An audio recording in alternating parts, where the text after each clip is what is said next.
के लिए।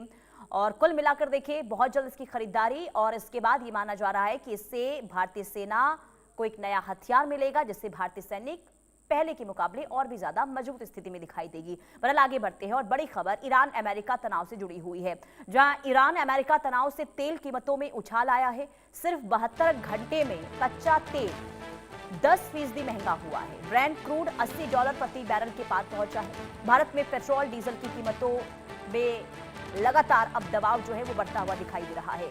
America Iran में 22 दिन बाद फिर से जंग होने से महज 72 घंटों में अंतर्राष्ट्रीय तेल बाजार का पूरा समीकरण बदल गया है। कुछ दिन पहले कच्चे तेल की कीमतों में गिरावट की उम्मीद जताई जा रही थी, लेकिन ईरान और अमेरिका के बीच एक बार फिर से बढ़े सैन्य तनाव ने बाजार का रुख पूरी तरीके से पलट दिया है। बीते 72 घंटों में अंतर्राष्ट्रीय बाजार में कच्चे तेल की कीमतों में करीब 10% का उछाल दर्ज हुआ है।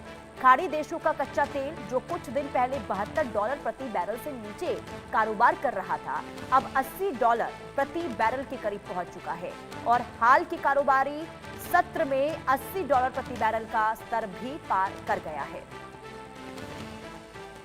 अश्विनी राणा अर्थशास्त्री हमारे साथ जुड़ चुके हैं। बहुत स्वागत है आपका अश्विनी जी। ये क्योंकि एक तरफ हम देखिए सर ये देख रहे हैं कि स्थिति किस तरीके से मिडिल ईस्ट में एक बार फिर से खराब होती हुई दिखाई दे रही है, और ऐसे में आप सोचिए कि हमले एक तरफ जारी हैं जिसका असर अंतर्राष्ट्रीय बाजारों में भी देखने को मिल रहा है। ये जो बढ़ोतरी हुई है 10% की, इसे आप किस तरीके से देख रहे हैं सर?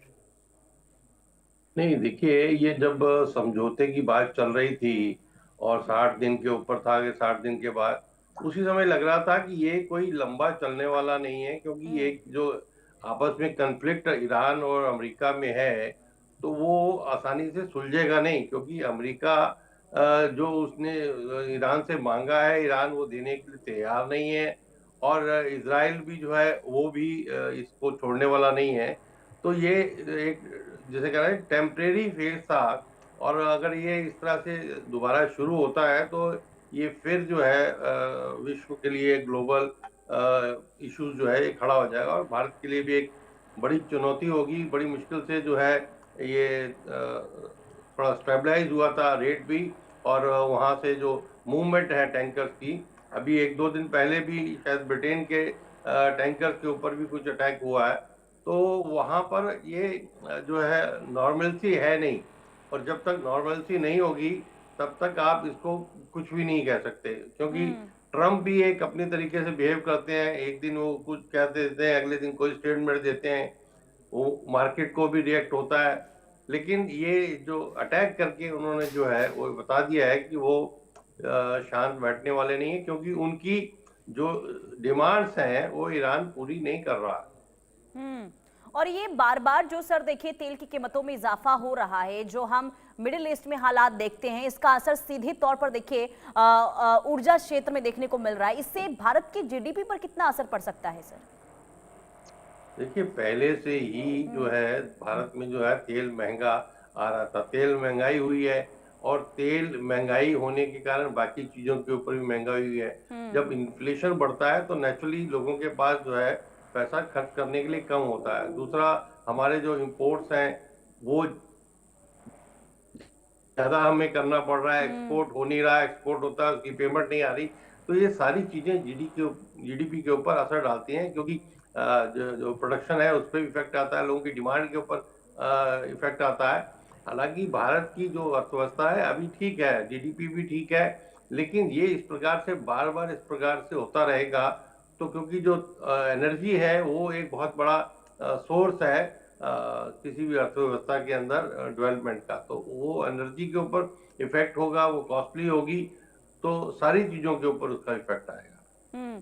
तो इससे ये उम्मीद लगाई जाए कि एक बार फिर से लोगों को महंगाई का झटका मिल सकता है, क्योंकि देखिए अब जब एक बार फिर से जंग के हालात हम देख रहे हैं सर, तो सीधे तौर पर देखिए संकट स्ट्रेट ऑफ हॉर्मूज में है। तेल की सप्लाई अगर बंद हुई तो पेट्रोल डीजल को लेकर एक बार फिर से जो हमने पहले हालात देखे थे, अगर वैसी ही स्थिति बनती है तो ये माना जाए कि महंगाई का झटका फिर से लोगों को लगेगा।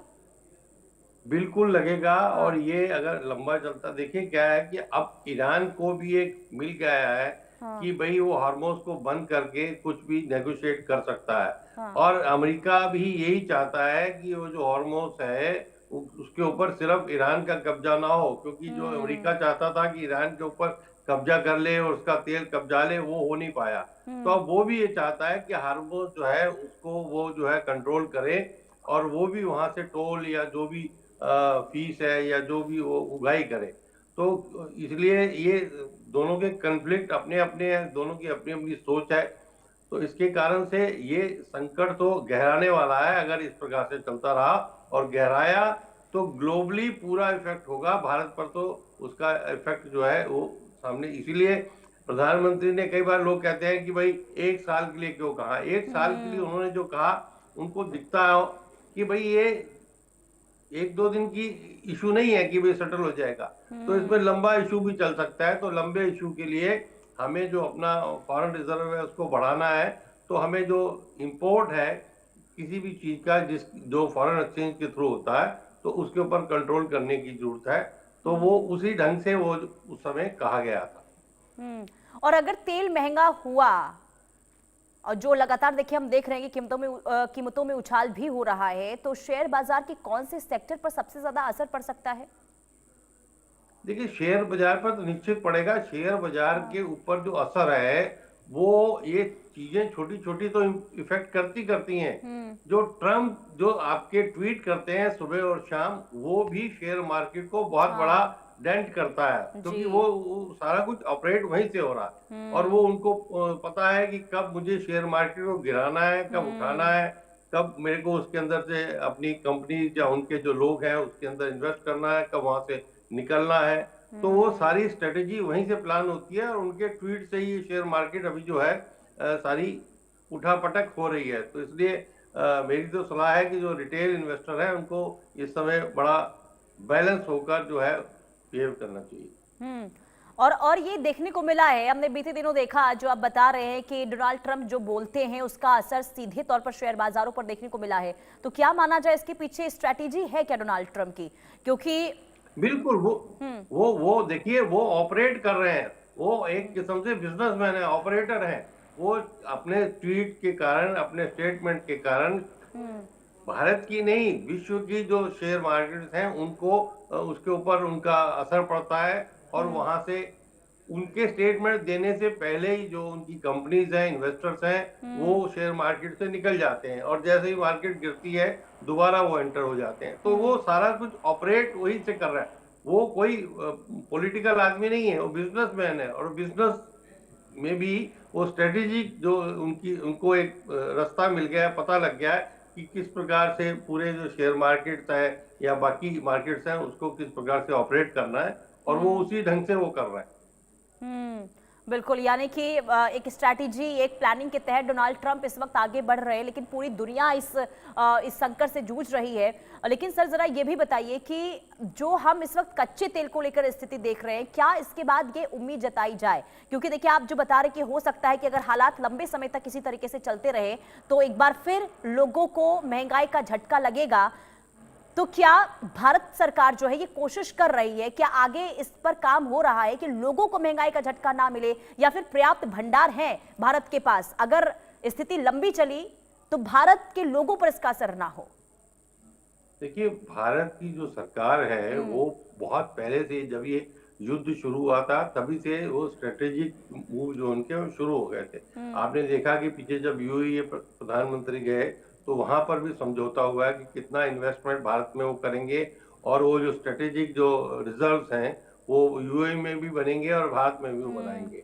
और अल्टरनेट एनर्जी के सोर्स के ऊपर भी बात चल रही है। तो भारत सरकार उस पर काम कर रही है। और इस रास्ते से अगर तेल नहीं आता तो दूसरे रास्ते से भी वहां से महंगा आएगा, लंबे टाइम के बाद आएगा, लेकिन उसके ऊपर सरकार काम कर रही है।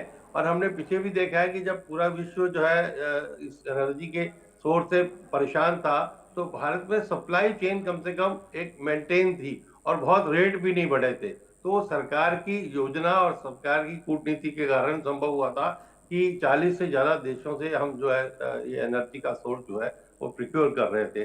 तो अब भी वैसा ही होगा। लेकिन क्या होता है कि भाई जब चीज हद से पार जाती है और जब सरकारी कंपनियां भी हाथ खड़ी कर देती हैं, तो निश्चित रूप से उनके ऊपर जो दबाव आता है वो दबाव को जनता के ऊपर पास करती हैं। अभी वैसी एकदम से स्थिति नहीं है, लेकिन अगर ये इसी तरह से लंबा बिल्कुल चला और इनकी लंबा चला आपस तो की हालात जो एक बार फिर से खराब होने की उम्मीद है। बहुत शुक्रिया सर इंडिया न्यूज के साथ जुड़ने के लिए और महत्वपूर्ण जानकारी देने के लिए। रुकते हैं एक छोटे से ब्रेक के लिए, देखते रहिए इंडिया न्यूज। देश के गांवों में लाखों परिवार सालों अपनी